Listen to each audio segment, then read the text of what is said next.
Welcome to another $4 million strategies, the best 4 minutes of business for practical strategies and tips that you could apply to your business today. Very excited to have with us Dr. Croner, author of the book, Never Hire a Bad Salesperson Again.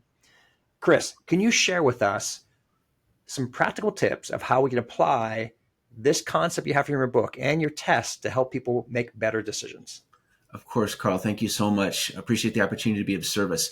Yes, in terms of the characteristics that are essential for success for hunter salespeople, that's what we focus on. There's that distinction between hunter and farmer. And we focus on the hunter role, those who need to focus on new account acquisition, versus the farmer role, those who focus on building new accounts, simply because it's that hunter role, believe it or not, that most companies have the greatest degree of difficulty hiring for. Because, of course, candidates are good at presenting themselves well, but interviewing can be a special challenge because salespeople are good at, again, sometimes faking their way through the interview.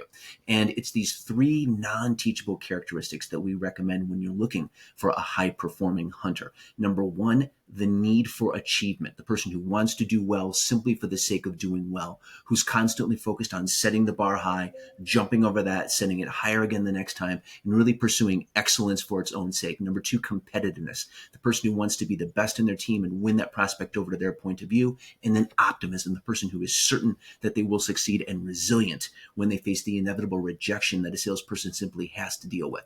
Those three characteristics together collectively, we refer to them as drive. Past the age of about 21, 22, there's not much we can really do to change them. Either they're there or they're not. And again, the research shows drive is the easiest characteristic for a candidate to fake in the interview and the most difficult characteristic to accurately rate. So that is why we advocate the use of our assessment, the drive test, prior to the one-on-one interviews, so that our clients can identify the higher potential candidates and avoid spending too much more time on those whom they might describe as the good actors or the professional interviewers. So our assessment goes after those three non-teachable characteristics using a special question format called forced choice, which is designed to eliminate faking, which, as you can imagine, can be a difficult issue for companies when they're hiring sales candidates. Candidates can sometimes be skillful at faking their way through many assessments.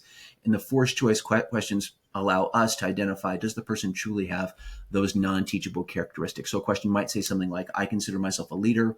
I have great relationship skills. I'm very organized. Okay, now which of these is most like you and which is least like you? So of course that forces the candidate to make some very difficult distinctions, but then it gives us a much better sense of their real priorities. And again, we're always monitoring the candidate's consistency as they respond to the questions, because again, as you can imagine, if they do try to fake the test, it's going to be very difficult for them to remember consistently what they ranked most and least. So we then give you that measure when the person's finished with the assessment of those three non-teachable characteristics, the person's overall drive score, and then those other characteristics that can be important for farmers as well, things like relationship skills, organizational skills, and then we look at persuasion and confidence.